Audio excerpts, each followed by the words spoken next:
winden jangen pular fulfulde janguɗen ngal ma winduɗen ngal ma ndimu ma ngu ñiiɓa pinal ma ngal ɓanto fama dina ma winduɗen ngal ma.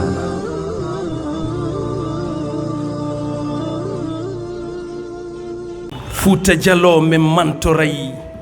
haala pular men bungiray hita mo yejjita iwdi mum hita mo hawkanamu mum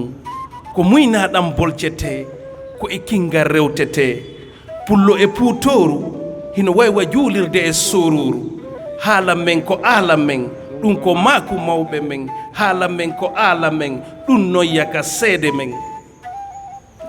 teddingol ɗi namuji men ko andugol hoore men ɗum kadi ko nafa men nafa ɓiɓɓe men jokken juri mawɓe men haqqilirnoɓe wa ceerno Samba mo mbeya men wiɓe hita en jooɗo ha ware ɗengal men ngal surre majjina iwdi men jangugolle ɗi haalaji men anda tarikaji men no yanya fondo men raɗoniɓe majjere men e kadi no laɓɓina ɓerɗe men itta ko fanti e sunoji men rerɗina makuji men ɓanta fi leƴƴi men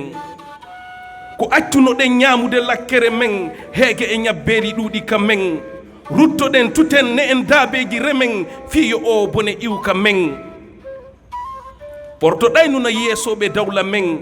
wi ko ma muynaɗe maɓɓe fi ɓantal men ko ɗum waɗi hande si huntoto haajuji men ko mayi hen ka maɓɓe hoore ɗoftare do men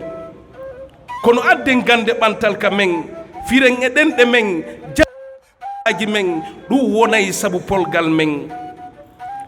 wano arabu woniri haala diina woɓɓe men wo ko e makka ɓurata sellude dewe men kono fiyen faamu lutta teddule men soobe ko ma tutoɗen e ɗi haalaji men e misal fiyo tabitu pulaku men yanyen ɗe duɗe men tambitoɗen ɓe karamakoɓe men ɓe janna e ɗe pulpule men sukaɓe rendiren ɗi haalaji men hita en hersirɗe ɗenɗe men ɗum wonana en aala men no jalbiren ka aduna men lo guide Galissa Satina Diallo.